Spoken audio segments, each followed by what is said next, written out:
ما علمتنا إنك أنت العليم الحكيم رب اشرح لي صدري ويسر لي أمري واحلل عقدة من لساني يفقهوا قولي أما بعد الحمد لله على نعمة الإسلام الحمد لله على نعمة الإيمان وكفى بها بالنعمة. Alhamdulillah, segala puji bagi Allah Subhanahu wa Ta'ala yang memberi kita nikmat Islam iman, memberi kita nikmat sehat sempat, dikasih sama Allah Ta'ala berbagai macam wadah untuk kita mencari perkara-perkara yang indah, perkara-perkara yang menyambungkan kita kepada Allah Subhanahu wa Ta'ala lewat warisan Nabi besar Muhammad sallallahu alaihi wasallam. Sebuah nikmat yang tidak bisa diukur dengan nominal, sebuah nikmat yang tidak bisa dihargai dengan harga berapapun, sebuah nikmat yang tidak bisa dibeli dengan harta sebanyak apapun. Nikmat Islam, nikmat iman adalah sebaik-baiknya nikmat yang pernah Allah Ta'ala berikan kepada seorang hamba. Setiap kali ada sebuah kenikmatan, maka tanggung jawabnya juga besar.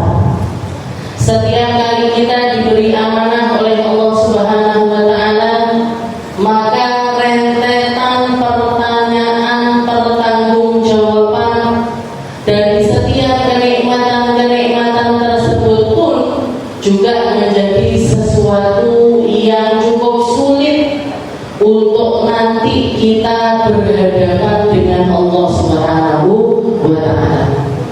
Maka yang namanya iman ini perlu dijaga. Yang namanya iman ini perlu untuk dirawat.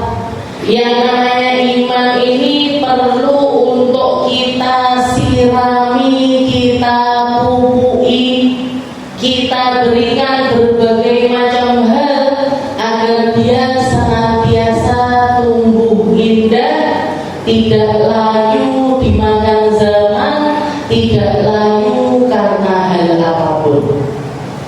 Kalau para ulama kita mengatakan rawal imanu bidzikrillah, katanya para ulama, kalau kamu mau nyirami iman, maka modal untuk menyiraminya adalah zikir kepada Allah Subhanahu wa Ta'ala.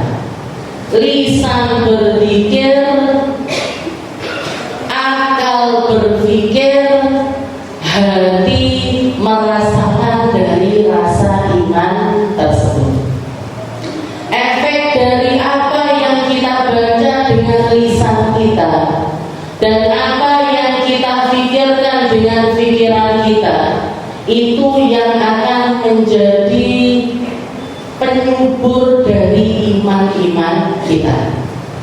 Kalau Nabi Muhammad SAW mengatakan, "Dzaqatu 'amal iman man radiya billahi rabba wa bil islami dina wa bi Muhammadin nabiyya wa rasulah." Ini yang istiqomah baca Raqibul Haddad mesti selalu membacanya.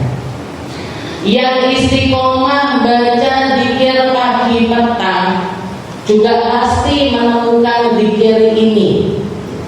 Yang baca wirdul latif ataupun wirid-wirid yang disusun oleh para ulama kita, zikir ini mesti gak pernah ditinggal, Bu. Raditu billahi rabba wa bil islam dina wa bi Muhammadin nabiyya wa rasulah. Raditu billahi rabba, ya Allah, kula ridho jenengan sebagai Tuhan saya. Apapun riwayat kehidupan yang pernah saya alami, jatuh bangunnya keadaan diri, sakit sehatnya badan ini, ataupun segala macam terpaan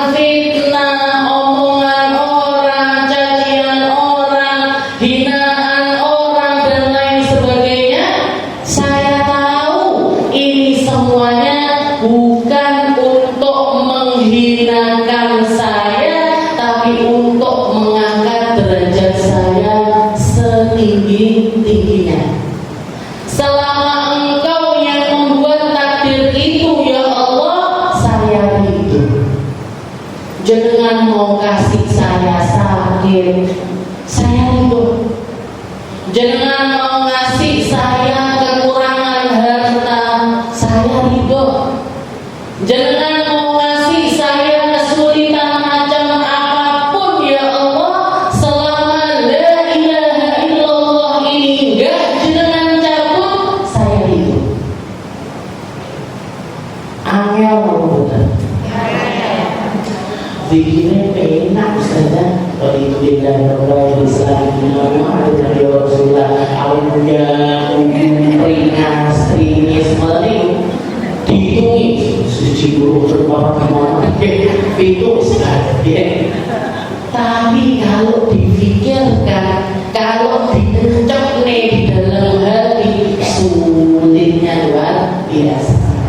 Tapi katanya Nabi, yang mampu merasakan rasa tersebut, mereka lah para pemilik iman sejati. Mereka lah yang akan memanen besarnya pahala di sisi Allah Subhanahu wa Ta'ala, sehingga Allah Ta'ala ridho kepada mereka, Allah Ta'ala senang ketemu sama mereka, bahkan disambut dengan sambutan yang luar biasa. Makanya sampai di dalam Al-Quran dikatakan ya ayyatuhan nafsul mutmainnah irji'i ila rabbiki radiyatan mardiyah fadkhuli fi ibadi wadkhuli jannati.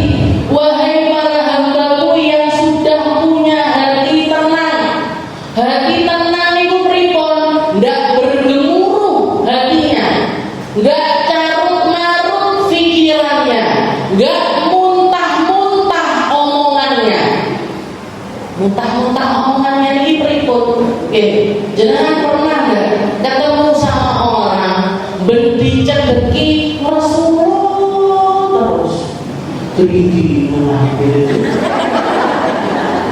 gatal rambut, mangurung sarapan, yang salah deh, mangurung mangan awan, bojoku itu agak ngono, tuh kok tambah sepi,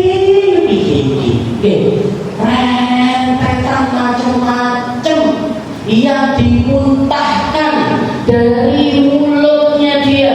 Padahal kalau kita mau menakar, ada lebih banyak orang, bahkan ada jauh lebih banyak orang yang memiliki takdir lebih sulit dibandingkan dia, tapi lisannya terkunci, yang keluar hanya zikir-zikir, pujian-pujian kepada Allah Ta'ala. Ya Allah, turuni kok sepi. Alhamdulillah, sing supaya dikalian. Alhamdulillah, sing cukup dikimakan. Alhamdulillah, udah ngaji neng aja, neng gune kota ayo sik tambah iso ngedoli. Ini mau alhamdulillah, Bu Mangga. Kita ini kalau melihat ke dalam kehidupan kita, apa yang diambil sama Allah Ta'ala dengan apa yang disisakan sama Allah Ta'ala, masih jauh lebih banyak yang disisakan sama Allah Ta'ala. Raditu billahi rabban wa bil islami dina. Ya Allah, saya ridho Islam jadi jalan hidup saya. Jangan nyuruh saya sholat, mau sholat. Jangan nyuruh saya puasa, jangan nyuruh saya nutup aurat, saya nutup aurat. Jangan nyuruh saya jaga kehormatan, saya jaga kehormatan. Jangan nyuruh saya berbuat baik, saya berbuat baik. Allah, ini pilihan saya untuk hidup pasrah dengan setiap aturan-aturan Allah. Wa bil Islam dina wa bi Muhammadin nabiyyan wa rasulah. Dan kita ibu, salah satu kenikmatan terbesarnya umat Islam, hadiahnya Nabi yang terbaik, hadiahnya manusia terindah, hadiahnya seorang Nabi, seorang Rasul yang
rasulun min anfusikum azizun 'alaihi ma 'anittum. Kalau kita tertimpa musibah, sakitnya kita yang kita rasakan, Nabi Muhammad jauh lebih sakit merasakan.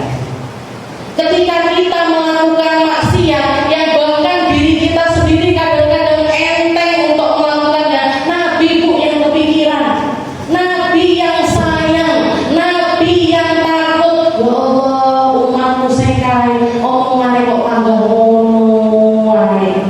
Ya Allah, umatmu yang itu sudah dikasih peringatan berbagai macam di dalam kehidupannya, kok panggah sadar. Arab kapan sadari? Mau kapan mulai khusyuknya? Mau kapan mulai berubahnya? Mau kapan dia putar baliknya dari setiap keburukan yang sedang dia lakukan? Haris azizun 'alaihi ma 'anittum, harisun 'alaikum, sangat-sangat menginginkan kita untuk jadi orang baik. Kalau kita pengen surga, kalau kita pengen masuk surga, Nabi Muhammad jauh berkali lipat lebih pengen kita masuk surga. Kalau kita pengen husnul khotimah, pengen apa betul? Nabi Muhammad berkali-kali lipat jauh lebih kepengin kita semuanya meninggal dalam keadaan husnul khotimah. Azizun 'alaihi ma 'anittum harisun 'alaikum bil mu'minina raufun rahimun. Dan beliau berjalan menyebarkan agama, menyebarkan setiap kebaikan, menyebarkan setiap keindahan dengan penuh kasih sayang. Maka sebaik-baiknya umat adalah kita, seindah-indahnya umat adalah kita. Ketika apa? Ketika kita sadar nabinya Nabi Muhammad, sadar agamanya agama Islam, sadar Tuhannya adalah Allah Subhanahu wa Ta'ala. Kita lanjutkan pembahasan kita di dalam surat An-Nur, di dalam surat An-Nur ila al-qal Allah Ta'ala fi kitabil aziz. A'udzu billahi minasyaitonir rajim. Bismillahirrahmanirrahim. Walladzina kafaru a'maluhum kasarabin biqi'ati yahsabuhu dham'an ma'an hatta idza ja'ahu lam yajidhu syai'an wa wajadallahu 'indahu fawaffahu hisaban. Di ayat sebelumnya Allah Ta'ala memuji sekelompok manusia yang dengan pekerjaan mereka, dengan kesibukan mereka, dengan segala aktivitas mereka tetap tidak melupakan cara-cara untuk ibadah kepada Allah Ta'ala. Dengan hartanya mereka bersedekah, dengan waktunya mereka sholat, dengan pikirannya mereka memikirkan umat. Jadi jadul la tulhihim tijaratun wala bai'un an dzikrillah. Jadi segala macam kesibukan duniawi tidak membuat hati mereka lalai dari Allah Subhanahu wa Ta'ala. Kenapa mereka melakukan semua itu? Ya khafuna yawman tataqallabu fihi al-qulub wal absar. Karena mereka sangat-sangat takut tentang hari akhirat, sangat takut dengan apa yang akan terjadi di alam akhirat nanti. Juga ditambah lagi mereka sangat mengharapkan pahala-pahala, balasan-balasan yang datang dari Allah Subhanahu wa Ta'ala. Mereka mungkin belum ikhlas, tapi mereka berusaha ikhlas. Mereka mungkin belum baik, tapi mereka berusaha untuk menjadi manusia yang terbaik. Mereka mungkin belum dermawan, tapi mereka selalu berusaha untuk berbagi. Ada banyak kekurangan yang akan selalu ada di dalam diri seorang hamba yang beriman, tapi salah satu tanda bahwa orang ini adalah orang yang sangat-sangat takut akhirat dan sangat-sangat menginginkan surga, hal tersebut tidak menghalangi mereka untuk selalu berharap kepada Allah Ta'ala. Aku koyok ini mosok pantes ngaji. Misalkan saya banyak berbuat kesalahan, apa pantas saya kumpul sama orang-orang baik? Oke, saya jauh sekali ngaji urung iso, sik ngajine mulai alif ba misalkan. Oke, apa pantas saya kumpul sama para hafidho yang deres Quran, yang tadarusan Al-Quran? Apa pantas saya? Tidak usah dipikirkan yang semacam ini. Orang-orang ahli iman yang imannya itu nancep di dalam hati mereka, semua bayang-bayang dirinya akan mereka hempaskan karena rasa untuk mendatangi Allah Ta'ala jauh lebih besar. Allah Subhanahu wa Ta'ala mengatakan di dalam Al-Quran, fafirru ilallah. Kamu untuk nemuin Allah, kamu untuk nyari Allah, kamu untuk bermuamalah nyambung sama Allah Ta'ala, larilah. Seperti apapun keadaan dirimu, tinggalkan semuanya, lari kamu menuju Allah Ta'ala. Jadi Allah Ta'ala memuji kelompok-kelompok yang semacam ini. Setelah itu Allah Ta'ala menjelaskan kepada kita semua, walladzina kafaru, sedangkan orang-orang kafir, orang-orang yang tertutup hatinya, yang tertutup jiwanya, yang jauh dari hidayahnya Allah Ta'ala, yang jauh dari segala macam cahaya terang benderang yang Allah Ta'ala pancarkan di setiap tempat, di setiap buah. Kita ini kalau mikir, Bu, jangan dari desa manapun, dari kampung manapun, nemu nopo boten cahayanya Allah Ta'ala. Masjid-masjid itu bersinar dengan sholat, musola-musola itu ramai orang-orang pikiran, majelis-majelis taklim itu tempat di mana cahaya Allah Ta'ala dinyalakan, madrasah-madrasah, pondok-pondok pesantren, sekolah-sekolah Islam itu semuanya adalah tempat di mana ada sumber-sumber cahayanya Allah Ta'ala.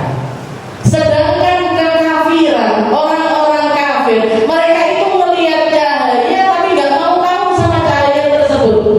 Mereka melihat ada keimanan, ada kebaikan, ada hal-hal yang lurus, ada pembenahan jiwa, tapi mereka memilih untuk tidak ingin ikut di dalam kelompok tersebut. Semacam Abu Jahal, semacam Umayyah bin Khalaf, semacam Utbah bin Rabi'ah dan lain sebagainya. Orang-orang yang hidup sezaman sama Nabi Muhammad SAW, Nabi ada di antara mereka. Mereka mendengarkan Al-Quran secara langsung, tapi setiap kali ada firman Allah Ta'ala yang mengajak mereka kepada kebaikan, mereka justru mengatakan dibalik apa yang Allah Ta'ala inginkan. Dijawabi Al-Quran sama mereka. Mereka mengatakan sanggahan-sanggahan terhadap firman Allah Ta'ala. Jadi Allah Ta'ala memberikan isyarat, memberikan ibarat kepada kita. Ibrah, sebuah gambaran nyata. Katanya Allah Ta'ala, walladzina kafaru a'maluhum kasarabin biqi'atin. Kalau kamu mau tahu hidupnya orang kafir dan apa yang dilakoni sama orang-orang kafir, mereka itu hidup semacam melihat fata morgana. Tahu dengan fata morgana? Ayang-ayang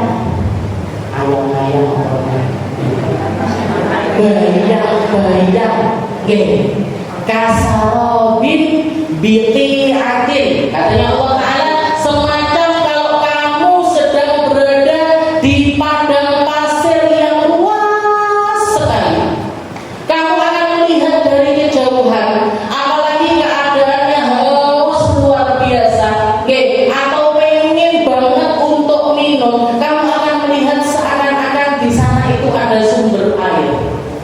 Yasabuhu dhama'anu ma'an. Orang-orang yang kehausan karena saking hausnya, matanya berkunang-kunang, pikirannya fokusnya ke air, sehingga apa yang mereka lihat semua tempat itu koyo-koyo enek banyu. Seperti yang terjadi kepada Siti Hajar ketika melihat putranya meraung-raung, air susunya sudah habis, beliau kelaparan, kehausan, putranya minta minum, delok, oh koyo ini gue bukit sofa ada air, munggah nih bukit sofa, ternyata nggak ada air. Dari bukit sofa melihat ke bukit Marwah, koyo ini gue Marwah enek banyu, mudah nih Marwah. Terus kali, 2 kali, 3 kali, sampai 7 kali putaran. Oke, apa ini yang dilihat sama Siti Hajar? Sarabun biqi'atin yahsabud dum'an. Orang yang kehausan, dia akan mulai berhalusinasi, setelah itu menganggap itu adalah air. Ternyata begitu didatangi, lam yajidhu syai'an, gak nemu air, gak nemu apa-apa di tempat tersebut. Wa wajadallahu indahu fawaffahu hisaban. Yang ditemui malah Allah. Ajalnya datang, ketemu langsung sama Allah Ta'ala. Fawaffahu hisaban. Maka Allah Ta'ala pun menyelesaikan urusan antara hamba tersebut dengan Allah Subhanahu wa Ta'ala. Jadi ini perasaan ini atau rasa yang dirasakan sama orang-orang kafir ini adalah perasaan terburuk yang pernah dirasakan oleh manusia. Kenapa? Karena ketika dia mau balik sudah gak ada kesempatan lagi.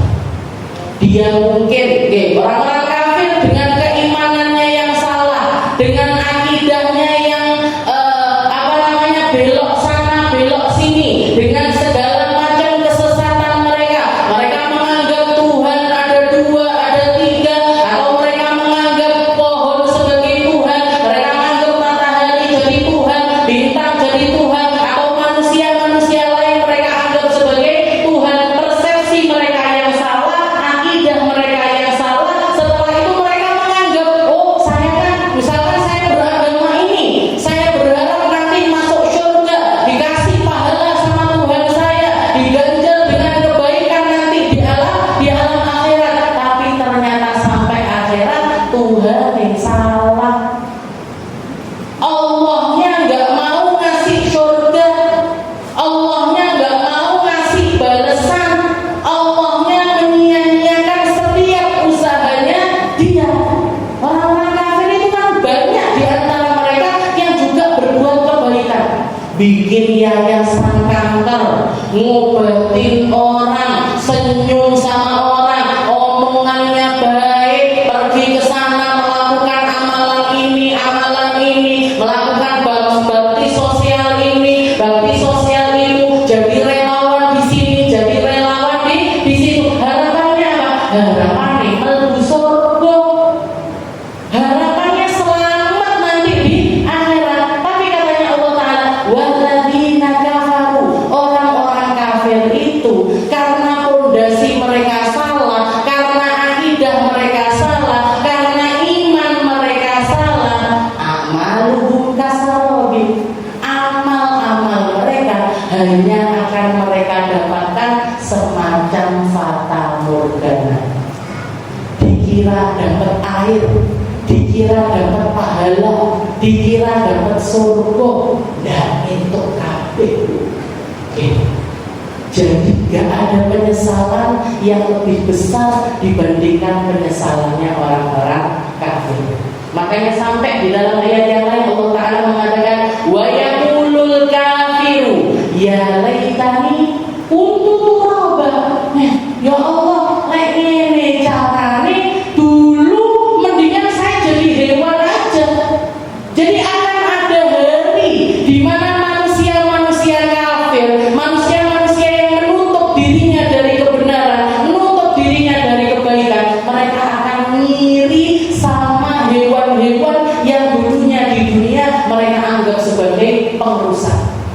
Jauh aku dia dari cecak air, jauh aku dia dari coro air, jauh aku dia dari nyamuk air. Kenapa? Karena begitu jazanya selesai, balas-balasan di akhiratnya selesai, dijadikan sama Allah Ta'ala, berubah semuanya menjadi dunia. Sedangkan orang-orang kafir ini, setelah jazanya diselesaikan, masih ada hisab yang panjang, masih ada timbangan amal, masih ada pembagian buku, masih ada jembatan sirat dan lain sebagainya, yang pada akhirnya mereka tahu tempat kembalinya bukan ke surga tapi ke dalam neraka, dan waktu di dalam neraka ini gak ada habisnya sama sekali. Jadi Allah Ta'ala memberi perumpamaan semacam itu. Kasaro bin biqi'atin yahsabuhu ma'an. Mereka mengira itu ada air, ada kebaikan di tempat-tempat tersebut, tapi ternyata itu hanya sebuah fata morgana, gak dapat apa-apa. Wa wajadallaha 'inda, yang ditemui adalah Allah. Dan setiap apa yang mereka jalani di dalam kehidupannya harus dipertanggungjawabkan di hadapan Allah Subhanahu wa Ta'ala. Fawaffahum hisabahum wallahu sari'ul hisab. Apa kalian kira Allah Ta'ala gak mampu untuk menghisab kita semua? Apa kalian kira Allah Ta'ala gak mampu untuk ngitung-ngitung terperinci dari setiap amalan-amalan kita? Apa kamu pikir Allah Ta'ala gak mampu untuk jelentreh nih setiap aib-aib kita? Wallahu sari'ul hisab. Allah Ta'ala maha cepat di dalam hisabnya. Jadi iso kabeh Allah Ta'ala kalau mau mempermalukan kita dengan aib kita, dipereleti satu persatu kesalahan-kesalahan kita, mampu Allah Ta'ala. Begitu juga sebaliknya, kalau Allah Ta'ala ingin menutupi aib-aib kita, ingin memberikan keringanan-keringanan di dalam diri kita, bahkan ingin membebaskan kita dari setiap kesalahan-kesalahan tersebut, juga yang mampu cuma Allah. Wallahu sari'ul. Jangan sampai kamu jadi orang-orang yang amalanmu hanya akan menjadi sesuatu yang semacam ini. Di dalam ayat yang lain Allah Ta'ala mengatakan, man amila sholihan min dzakarin wa untha, barang siapa yang beramal dengan amalan yang baik, baik datang dari laki-laki ataupun perempuan, wa huwa mu'min, dasar dari pondasi setiap amal baik tersebut kamu adalah hamba yang beriman, falanuhyiyannahu hayatan thayyibah. Allah Ta'ala menjanjikan kehidupan yang baik di dunia. Allah Ta'ala menjanjikan kehidupan paling tenang di dunia. Allah Ta'ala menjanjikan kebaikan, setiap kebaikan, bahkan ketika kita masih hidup di atas muka bumi ini. Jangan lihat sekarang, kita semuanya punya mata, kita semuanya punya telinga, kita semuanya bisa memandang. Kalau jenengan dikasih pilihan untuk melihat atau mengkategorikan golongan kelompok-kelompok orang yang hidupnya paling nyaman, yang hidupnya paling nikmat, yang hidupnya penuh dengan keberkahan dan juga kebaikan, gak akan ada pilihan kecuali ketika jenengan melihat keluarga-keluarga yang dibentuk dengan landasan ilmu, dengan landasan ketakwaan kepada Allah Subhanahu wa Ta'ala. Jangan lihat keluarga pondok Ploso, jangan lihat keluarga pondok Lirboyo, jangan lihat keluarga pondok ini pun aja suka keliling-keliling seperti itu.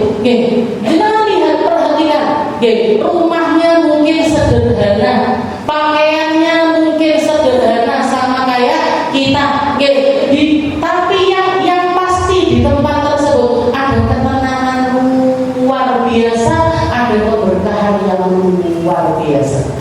Uripe dino-dino karo Quranku, hidupnya hari-hari yang nemenin Al-Quran, ketok-ketok tempe karo maca Quran, karo nyemak anake ngaji.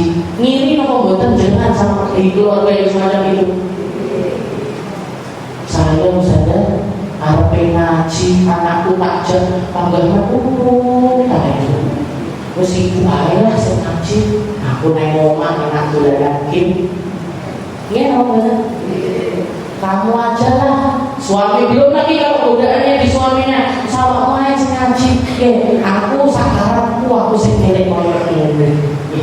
Tapi ketika kita melihat keluarga-keluarga yang dibangun dengan ketakwaan, dibangun dengan keimanan, itu yang dijanjikan sama Allah Ta'ala. Fala nuhyiyannahu hayatan thayyibah. Jangan lihat di antara mereka gak ada yang kekurangan dunia. Jangan lihat di antara mereka gak ada yang sampai terpuruk di dalam kemiskinan. Gak ada. Orang soleh itu walinya Allah Ta'ala. Orang-orang soleh itu yang nanggung Allah Ta'ala. Allah yang menjanjikan wallahu yatawallas sholihin. Orang-orang soleh itu yang mata kehidupannya adalah Allah Subhanahu wa Ta'ala. Jadi seperti ini. Kenapa kok mereka seperti itu? Ini janji. Di dunia sudah dijanjikan kehidupan yang baik sama Allah Ta'ala. Belum lagi nanti di akhirat.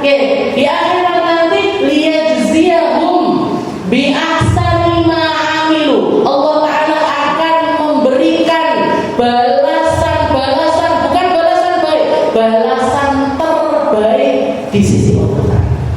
Neng dunya wis diketokne nikmate, lebih nikmat lagi nanti di akhirat. Lebih indah lagi keadaannya nanti di akhirat. Lebih tinggi lagi nanti kemuliaannya di sisi Allah Subhanahu wa Ta'ala.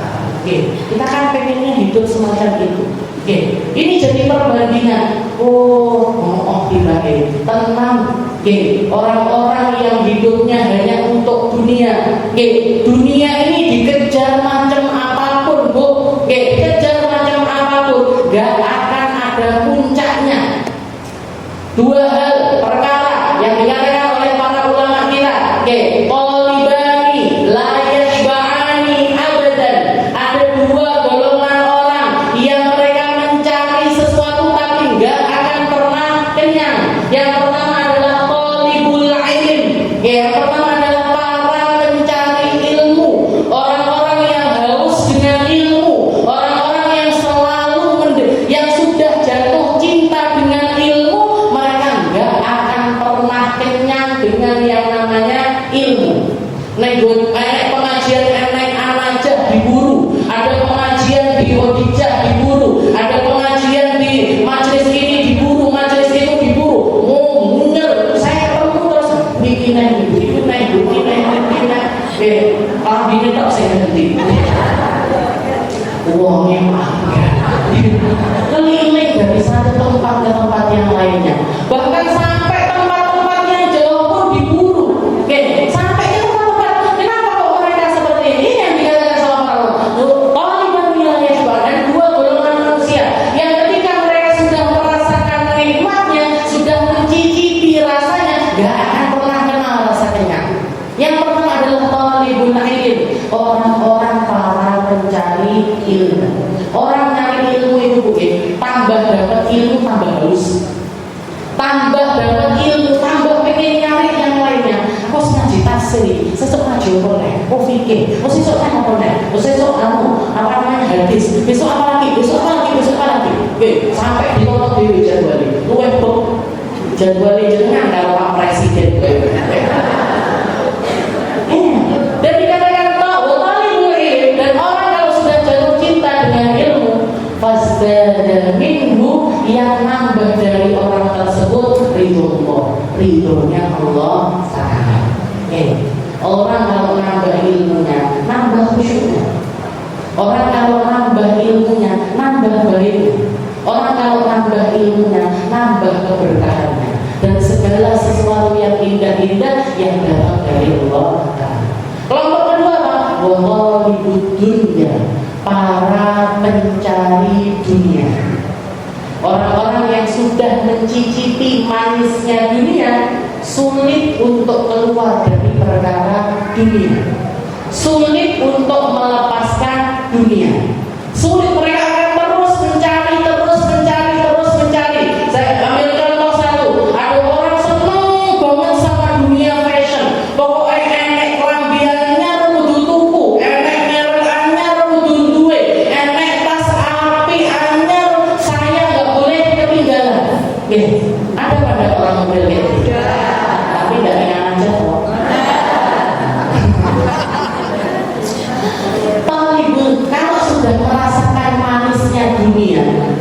orang akan sulit sekali lepas dari perkara dunia. Dan dia ngejar terus seakan-akan kalau dia nggak punya harga dirinya jatuh, seakan-akan kalau dia nggak punya dia akan malu di depan manusia, seakan-akan kalau dia nggak dapat apa yang dia inginkan, sakit ini di dalam hatinya. Padahal amalan yang semacam itu sampai amal kasar itu cuma angan-angannya dia. Dek enek sing delok Bu, jenengan gawe tas paling ngeritet. Paling yang ikut membaca, yang ikut membicarakannya ya orang-orang yang sekitar itu aja. Pasmu apik. 3 kali ujian, 4 kali ujian selesai. Sopo yo sing arepe uji awake dhewe bendino ki sinten ya. Buka penggahayu wae, besok buka penggahayu wae, besok nek ketemu buka penggahayu wae. Wah, ya sing uji lho sudah capek. Ini cuma fata morgana. Jadi siapa yang menghiasi? Wa zayyanahu syaitanu a'malahum. Yang ngasih perhiasan persangkaan semacam itu adalah setan. Dan orang kalau sudah nyemplung di dalam cinta dunia, nyemplung di dalam kenikmatannya dunia, mencicipi rasanya enaknya, bergelut dengan dunia, yang bertambah dari dirinya adalah atubian. Atubian ini apa? Kekurangan ajaran kepada Allah Subhanahu wa Ta'ala. Kalau dia disibukkan dengan kerja sampai nggak sempat sholat, sampai nggak sempat ibadah, sampai nggak sempat ngaji, dikai undangan aja, saya aku repot toko saya aku repot enek arisan, saya aku repot nanti datang kami suatu saat kapan halal bihalal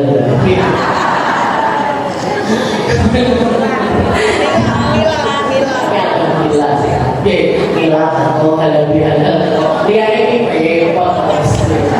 Amalun kasara bibili adiliyah sarudul manumah.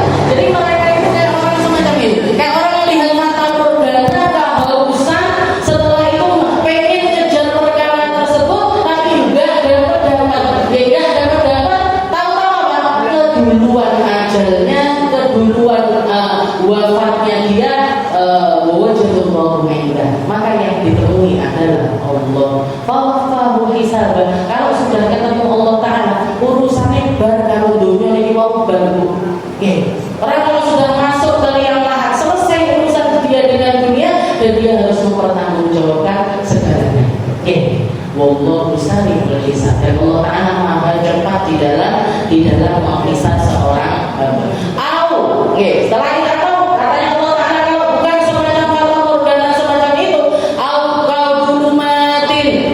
atau semacam kegelapan fi bahrin lujjin, di dalam lautan yang sangat-sangat dalam, yang syahu maujun min fawqihi maujun, di atasnya ada ombak ditutupi dengan ombak yang lainnya, ombak di atas ombak yang lainnya, min fawqihi sahab, dan bahkan di atasnya itu ada mendung yang sangat gelap. Jadi amalannya orang-orang kafir itu sudah gelap. Orang kafir itu dari mulai cara pikirnya sudah gelap. Cara pikirnya, nalarnya mereka sudah gak karu-karuan. Di zaman Nabi ada seorang sahabat namanya Amr bin Jamuh. Ada seorang sahabat Ansor, sebelum dia masuk Islam, dia adalah penyembah berhala yang sangat taat. Sampai beli berhala ini dari kayu yang termahal.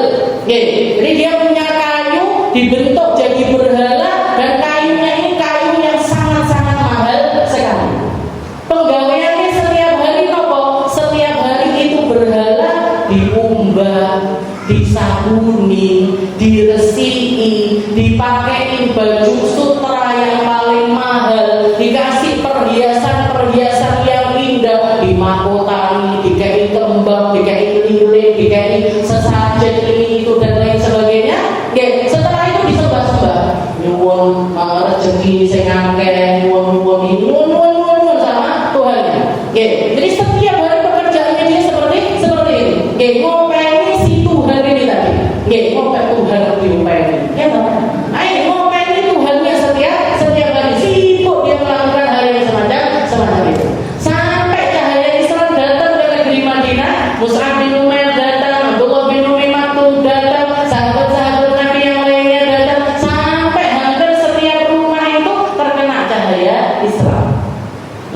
Termasuk diantaranya anak-anaknya Amr bin Jamuh, putra-putranya, sepupu-sepupunya, ponaan-ponaannya terus mlebu Islam kabeh.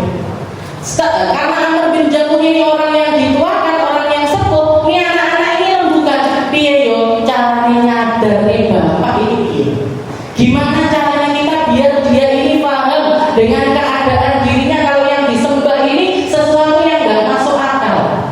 Akhirnya mereka berkomplot, mereka mengatakan nanti malam berhalanya kita curi. Nanti malam berhalanya kita curi, kita buang ke tempat sampah. Akhirnya karena anaknya sendiri diambil, dan waktu itu belum ada CCTV, tidak ngerti tersangkanya sopo, diambil itu berhala dibuang ke tong sampah. Paginya heboh Amr bin Jamuh, bojone diseneni, anaknya diseneni. Piye kok sak omah kok ndak enek sing njogo Tuhan? Sak omah ndak enek sing iso njogo Tuhan. Kemana ini Tuhan kita? Dicari, ketemu di tong sampah. Nangis dia, yuk Tuhan nyungsep nih gue tong sampah. Diambil, dikeluarkan dari tong sampah, dicuci bersih lagi, dikasih pakaian yang bagus, dikasih parfum yang termahal, dikasih perhiasan dan lain sebagainya, ditotok. Wes Tuhan, nanti lek enek sing diko awakmu neh lawanan. Kok meneng dari pertama jangan tolong jangan sampai hal yang semacam ini terulang lagi. Mohon sama Tuhan. Kalau bisa coba lagi. Malamnya anaknya misi kedua diambil lagi si Tuhan ini tadi. Tuhan yang iso nyapa. Diambil lagi, dibuang lagi ke tong sampah. Paginya seperti itu lagi. Gimana? Nyari ketemu di tong sampah. Diambil, dibersihkan, ditaruh lagi. Hari kedua Amr bin Jamuh mikir, piye caranya? Ben Tuhanku ini sok nglawan iki caranya. Akhirnya dikalungkan pedang di badannya si Tuhan ini tadi. Jadi dikasih pedang, wes tak kasih senjata, wes lek enek sing teko lawanan. Kemarin kan disuruh lawan pakai omongan, sekarang lawan tak kasih senjata, tak kasih pisau kawan. Lawanan itu. Begitu malam kedua, malam ketiganya, anaknya datang lagi, diguyurkan orang, diberi senjata sama bapakku, kasih senjata sama bapaknya, diambil lagi sama anaknya. Bahkan yang ketiga ini lebih ekstrim, dia nyari bangkainya anjing, diikatkan dengan badannya si Tuhan ini tadi, dijegurnya nenggone sumur tempat pembuangan kotorannya manusia. Jadi dibuang di tempat yang lebih parah lagi.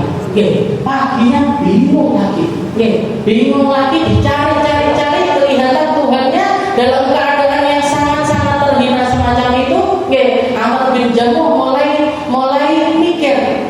Setelah itu juga dibarengi dengan hidayah dari Allah Ta'ala. Katanya Amr bin Jamuh, wahai Tuhan, kamu untuk melindungi dirimu sendiri aja gak bisa. Wes tak kei senjata, wes tak kei sembarang-barang, awak udah iso nyapo-nyapo. Terus ngapain saya harus istilahnya menyembah Tuhan yang semacam ditinggalkan sama Amr bin Jamuh. Langsung dia mendatangi Nabi Muhammad SAW dan mengucapkan asyhadu an la ilaha illallah wa anna Muhammadar Rasulullah. Jadi pola pikirnya orang kafir itu sudah duluan, sudah penuh dengan kegelapan. Makanya Allah Ta'ala mengibaratkan di ayat yang kedua, auqadulumatin fi bahril lujji. Pikirannya orang kafir itu, amalannya orang kafir itu, kehidupannya orang kafir itu semacam kegelapan fi bahril lujji, di dalam samudra yang terdalam. Orang masuk laut itu semakin dalam, semakin gelap. Kegelapan itu masih ditutupi dengan yaghshahu maujun min fawqihi maujun. Di atasnya ada ombak yang bergulung-gulung, 1 ombak, 2 ombak, 3 ombak yang memperparah kegelapan yang ada di dalam laut tersebut. Min fawqihi sahab, bahkan di atasnya masih ada mendung yang sangat gelap.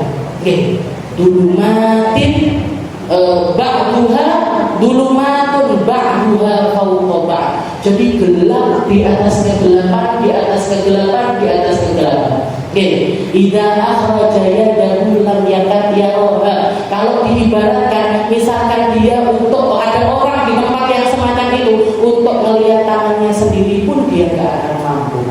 Oke, makanya orang yang ada di dalam kegelapan kufur dijelaskan cahaya semacam apapun nggak sadar, karena dia ada di tempat segelap ini. Oke, idza akhraja yadahu lam yakad yaraha wa man lam yaj'alillahu lahu nuran fama lahu min nur. Orang yang gak dikasih cahaya sama Allah Ta'ala gak akan pernah bisa menemukan cahaya. Jadi kita ini dapat Islam, dapat iman, dapat sholat, dapat puasa, dapat zikir, dapat munajat, dapat keluarga yang baik, dapat teman yang baik, dapat Al-Quran, dapat deresan, dapat hataman dan lain sebagainya. Itu tandanya dengan orang-orang yang dikasih cahaya luar biasa sama Allah. Kenapa? Karena wa man lam yaj'alillahu lahu nuran fama lahu min nur. Orang yang gak dikasih cahaya sama Allah gak akan pernah menemukan cahaya. Mungkin Allah Ta'ala menambahkan cahaya untuk kita, memberikan banyak cahaya untuk kita, memberikan banyak takdir yang baik untuk kita. Jangan sampai kita tertipu dengan buruknya pemikiran-pemikiran orang kafir. Jangan sampai kita hanyut di dalam keburukan-keburukan yang terjadi di zaman ini. Jangan sampai perkara-perkara yang gak baik itu mempengaruhi iman kita, mempengaruhi Islam kita. Kita bentengi diri kita sekuat mungkin dengan keimanan, dengan kebaikan, dengan perkumpulan yang baik dan segala sesuatu yang bisa kita usahakan di dalam kehidupan kita.